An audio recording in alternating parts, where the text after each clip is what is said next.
The CBS Sports Spectacular. Today, the Golden Knights, the story of the Army skydiving.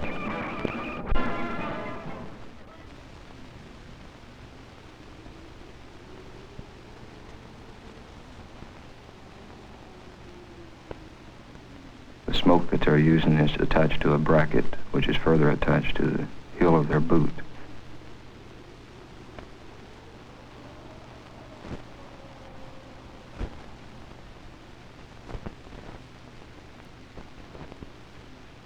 People are always asking us what it feels like to jump. We usually answer that once tried, we like to think that it will take the golfers away from the golf course and the fishermen away from the streams. This is Jack Whitaker in Fort Bragg outside of Fayetteville, North Carolina. Next August in Leukirch, Germany, brave young men from nations all around the world will be competing in the World Parachute Jumping Championships. 5 of the 8 men representing the United States are members of the Golden Knights, the United States Army parachute team, which is stationed right here. As late as 1962, 80% of all the world parachute jumping marks were held by Iron Curtain countries. In its 3 short years of existence, the Golden Knights have changed all that, winning 48 world parachute championships, which is more than 38% of all claimed parachute marks. Today on the CBS Sunday Sports Spectacular, you're going to see these men jump, you'll see them train, and you'll see how they have become, beyond dispute, the best parachute jumping team in the world. The mission is military. This is a de Havilland U-1A Otter, a 9-passenger aircraft chosen because it is slow and because its door is wide enough to accommodate the easy exit of a human. But if we're seeing here an armed forces operation, we're seeing it in a brand new way. If these are foot soldiers, they are, in this curious century, foot soldiers of the air. These are the men to whom the very sky is home, whose very work is sport. No table of organization, no serial number describes what the best parachute team in the world is like.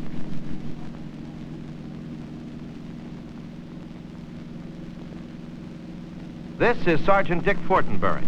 With Sergeant Jerry Borkwin, he took the most remarkable aerial photographs you've ever seen. Sergeant Robert Ledbetter leaves the plane, aiming at a spot relatively the size of a dime. He's followed by Sergeant Fortenberry and camera. To these men, to the Army parachute team called the Golden Knights, the air is a sea. They can swim in it.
If you were up there, and you may feel thankful you aren't, this is the way the world looks to a man falling through space.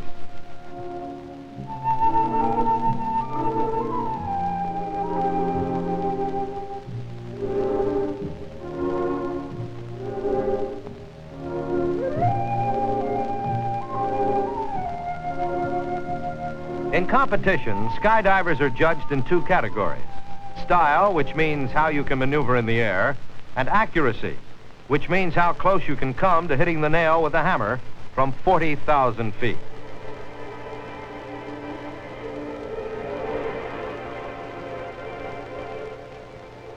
Now here you see what goes on behind those simple definitions. This is a streamer, a deliberate malfunction of the parachute. To all of us who have never jumped, the nightmare is, what happens if the chute doesn't open?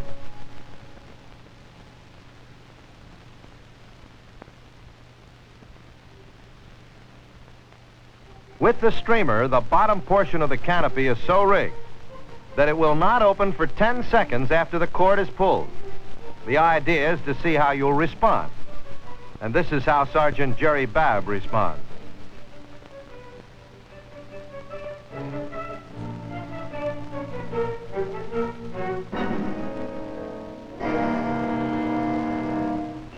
But this is only the beginning.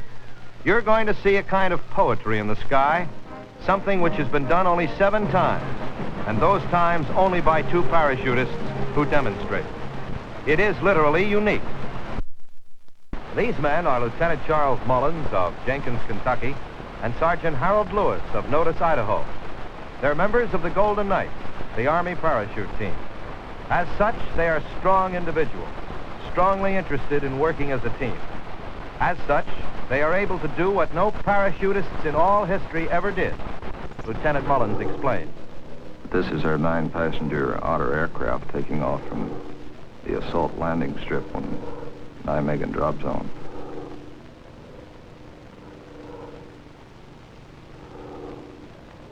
The left door is removed to allow easy exit from the aircraft.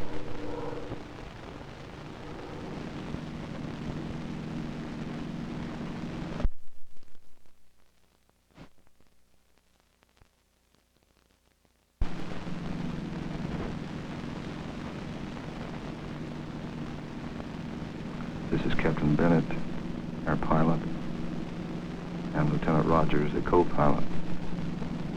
At all times, the jumpers use visual signals to the pilots, steer the aircraft over the target area by use of hand and arm signals.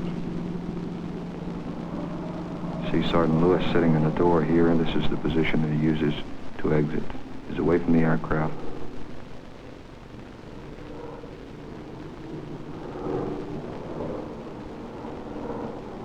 I'm going head down in an effort to pick up speed and get down on the same level with Sergeant Lewis.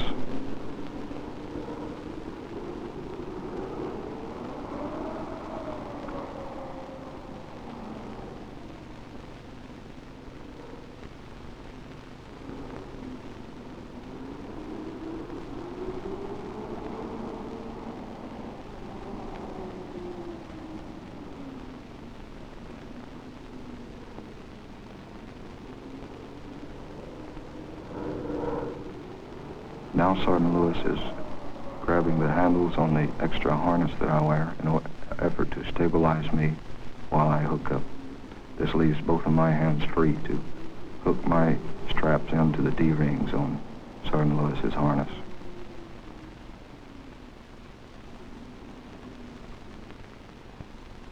We are at approximately 7,000 feet now, falling about 120 miles an hour.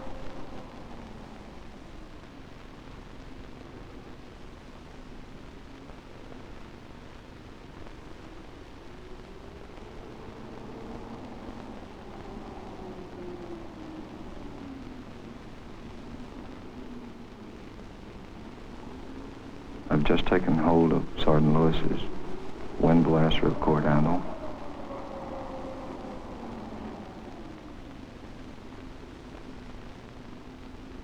And the pull.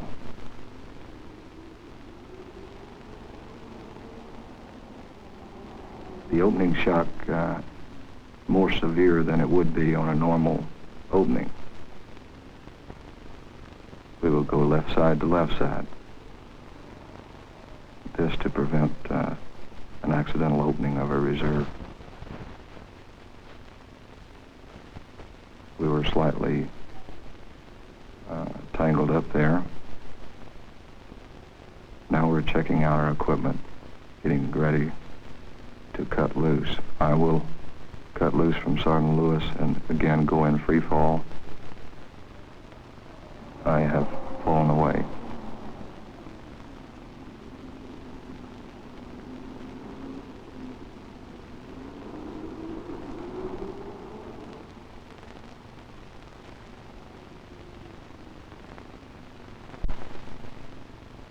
Now Sergeant Lewis will cut loose from this canopy and attempt to open at the same level that I opened.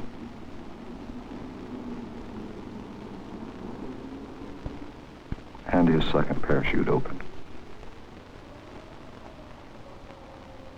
The four jumpers can work together as Sergeant Lewis and myself have done. It's necessary for them to work together with making baton passes and various things in order to know and anticipate each jumper's movement.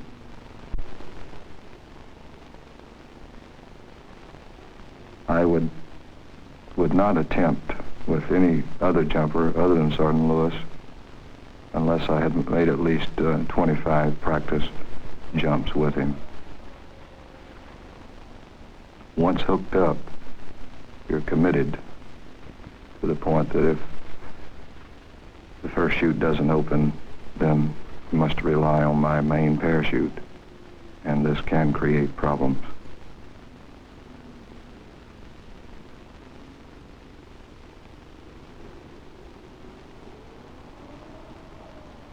Problems indeed, Lieutenant Mullins, and problems we hope you're never asked to solve.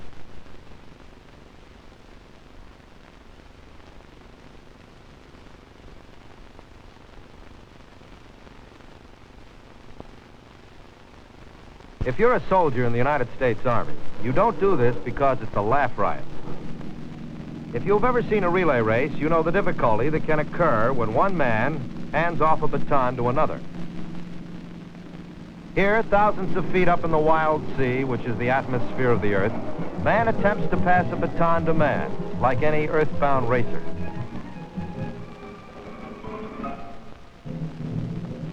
This is sport, but it is sport with serious purpose. The lessons learned in the peaceful sea above North Carolina may apply to the stormy oceans of the air over whatever jungles the Army is called to.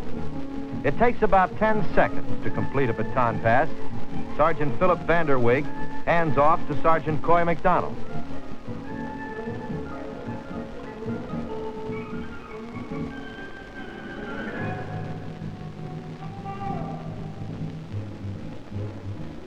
Now McDonald to Sergeant Jerry Borkman.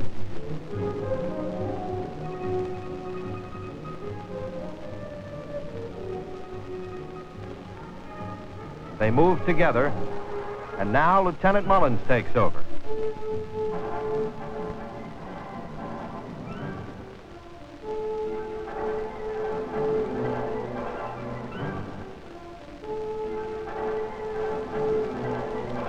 And here, tailed by smoke, men trace figures in the sky. They are aiming at a target on the ground, at a date on the calendar, next August in Germany, when they will compete against the best skydivers from other nations.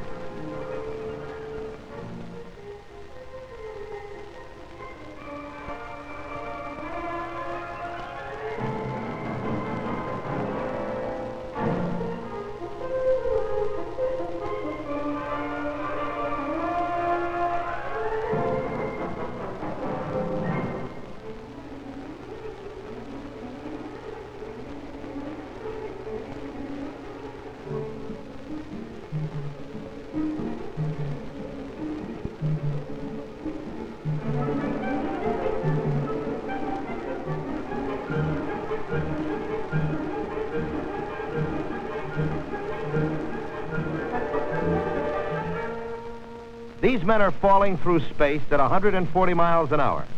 In the weird world of man in space, this is slow. If you work at it, you can fall at 200 miles an hour. If you work at it.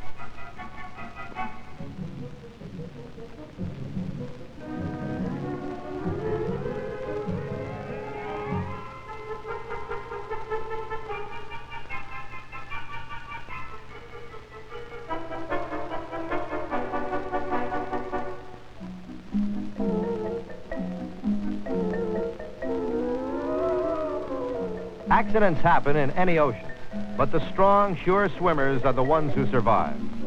And here you'll see men so attuned to each other, so sure of what they're doing, that the incredible baton pass becomes routine. And so, in a kind of atmospheric ring around the rosy, they swim toward each other, clasp hands, and all fall down.